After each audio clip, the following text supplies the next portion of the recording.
कृष्णा मित्रों, आज की कहानी है स्वर्ग की यात्रा। एक बार की बात है, राजा अकबर अपने दरबार में बैठकर कुछ विचार कर रहे थे। तभी अचानक उन्हें ख्याल आया कि उनकी दाढ़ी और बाल काफ़ी बढ़ गए हैं। इस ख्याल के आते ही उन्होंने अपने एक दरबारी को बुलाकर नाई को फौरन हाजिर होने का संदेश भिजवाया। राजा का संदेश मिलते ही नाई महल पहुंच गया। महल पहुंचकर नाई राजा की हजामत बना ही रहा था कि कहीं से कौवा वहां पर आकर बैठ जाता है और कौवा काँव काँव करने लगता है। राजा अकबर नाई से पूछते हैं, यह कौवा काँव काँव क्यों कर रहा है? इस पर नाई जवाब देता है, यह आपके पूर्वजों का हालचाल बताने के लिए आया है। नाई ने इतना कहते ही राजा अकबर आश्चर्य से पूछते हैं, तो बताओ कि फिर यह कौवा मेरे पूर्वज के बारे में आखिर क्या बता रहा है? राजा के इस सवाल पर नाई कहता है, यह कौवा कह रहा है कि आपके पूर्वज स्वर्ग में मुश्किल में हैं और काफ़ी परेशान भी हैं। उनका हालचाल लेने के लिए आपको अपने किसी करीबी को स्वर्ग भेजना चाहिए। नाई की यह बात सुनकर राजा अकबर और हैरान हो गए और राजा अकबर का आश्चर्य से नाई से पूछते हैं, आखिर किसी इंसान को जिंदा स्वर्ग में कैसे भेजा जा सकता है? राजा के इस सवाल पर नाई जवाब देता है कि महाराज, मेरे नज़र में एक पुरोहित हैं जो इस काम को अंजाम दे सकते हैं। बस आप इस काम के लिए अपने किसी करीबी को स्वर्ग जाने के लिए राजी कर लीजिए। नाई के इस आश्वासन पर राजा अकबर तैयार हो जाते हैं और दरबार में अपने सभी करीबी दरबारियों को बुलाते हैं। राजा के आदेश पर सभी करीबी दरबारी अकबर के सामने हाजिर हो जाते हैं। सभी दरबारी राजा से अचानक बुलाने की वजह पूछते हैं। इस पर राजा उन्हें नाई के साथ हुई सारी बातों को सुनाता है। राजा की बात सुनकर सभी दरबारी एक मत में बीरबल का नाम आगे रखते हैं। दरबारी कहते हैं कि स्वर्ग जाकर पूर्वजों का हाल चाल लेने के लिए बीरबल से उचित व्यक्ति और कोई हो ही नहीं सकता है, क्योंकि बीरबल हम सब में सबसे ज़्यादा बुद्धिमान और चतुर हैं। इसलिए स्वर्ग में आपके पूर्वजों का हाल चाल लेकर वह उनकी परेशानी का हर हल आसानी से निकाल सकते हैं। राजा अकबर दरबारियों की सलाह को मानते हुए कहते हैं कि बीरबल को स्वर्ग भेजने की तैयारी कर ली जाए। अब इस बात पर पता चलते ही बीरबल शहंशाह अकबर से पुरोहित को बुलाकर स्वर्ग भेजने की विधि के बारे में पूछते हैं। बीरबल की इस बात पर राजमहल में पुरोहित को बुलवाया जाता है। पुरोहित के आते ही उनसे स्वर्ग जाने की विधि के बारे में पूछा जाता है। पुरोहित बताते हैं कि आपको यही पास में मौजूद एक घास के ढेर में भेजा जाएगा।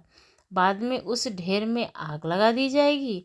फिर कुछ मंत्रों की शक्ति से आपको स्वर्ग भेज दिया जाएगा।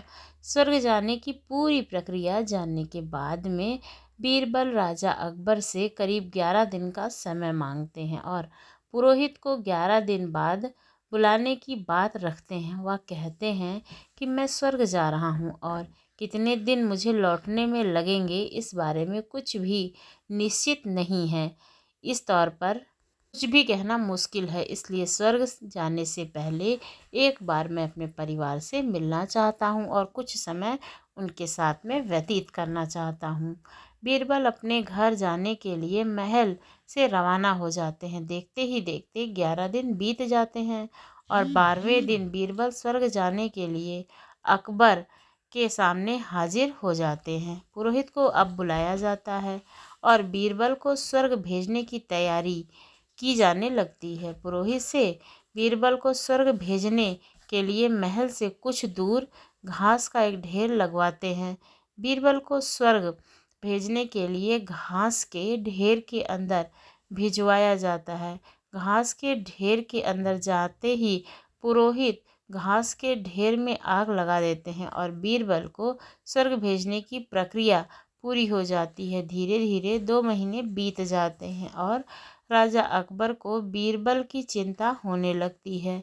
तभी अचानक बीरबल दरबार में हाजिर हो जाते हैं। राजा अकबर बीरबल को देखकर प्रसन्न हो जाते हैं और अपने पूर्वजों का हालचाल पूछते हैं। तब बीरबल उन्हें बताते हैं कि आपके पूर्वज जो है वो काफ़ी खुश हैं और मज़े में भी हैं स्वर्ग में।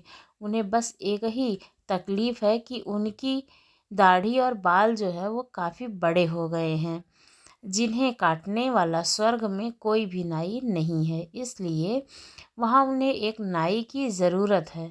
बीरबल कहते हैं, ऐसे में हमें आपके पूर्वजों के लिए एक अच्छे नाई को स्वर्ग भेजने की तैयारी करनी चाहिए। बीरबल की इस बात पर राजा नाई को स्वर्ग जाने का आदेश देते हैं। राजा का आदेश सुनकर नाई घबरा जाता है और राजा के पैरों में गिरकर माफ़ी मांगने लगता है। नाई राजा से कहता है कि यह सब कुछ उसने वजीर के कहने पर किया था। यह सब उन्हीं की साजिश थी ताकि वह बीरबल को अपने रास्ते से हटा सकें। अब राजा अकबर के सामने सारी सच्चाई आ चुकी थी। ये सब जानने के बाद में राजा अकबर ने बीरबल, अब्दुल्ला और उनके साथियों को दंड देने का आदेश दिया। अंत में राजा अकबर बीरबल से पूछते हैं कि तुम्हें इस सच्चाई का पता कैसे चला और तुम घास के ढेर में आग लगाने के बाद कैसे बच गए। तब बीरबल जवाब देते हैं कि आग के ढेर में जाने की बात सुनकर मुझे साजिश का अंदाज़ा हो गया था। इसी वजह से मैंने 11 दिन का समय मांगा था आपसे। उन 11 दिनों में मैंने इस घास के ढेर वाले स्थान के नीचे से अपने घर तक एक सुरंग बनवा दी थी। उस सुरंग के ज़रिए ही मैं वहाँ से बचकर निकल पाया हूँ।